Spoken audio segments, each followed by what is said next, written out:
കണ്ടുപിടിക്കുവാൻ ഇന്ന് വരെ ശാസ്ത്രലോകത്തിന് ഇന്ന് വരെ ഒരു സമ്പ്രദായവും ലോകത്തിന് സമ്മാനിക്കാൻ കഴിഞ്ഞിട്ടില്ല. മെഡിക്കൽ സയൻസിന് പോലും അത് കഴിഞ്ഞിട്ടില്ല. പക്ഷെ ഈ പുസ്തകം, ഈ ബൈബിൾ ലോകത്തോട് വിളിച്ചു പറയുന്നു, മനുഷ്യന്റെ മനസാക്ഷിയിൽ ബലഹീനത ഉണ്ടാകുന്നതിന്റെ പ്രധാന ലക്ഷണങ്ങൾ ഒന്ന് ശരിയായ കാര്യങ്ങളും തെറ്റായ കാര്യങ്ങളും.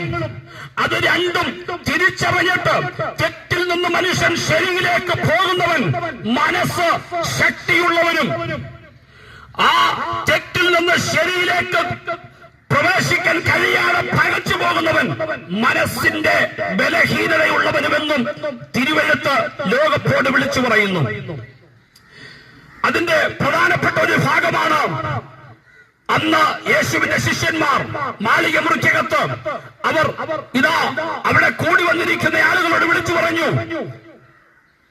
പ്രിയരേ, ഇതാ ലോകത്തിന്റെ അന്ത്യകാലത്തിന്റെ ലക്ഷണം അടുത്തിരിക്കുന്നു. യോവേൽ പ്രവചിക്കുന്ന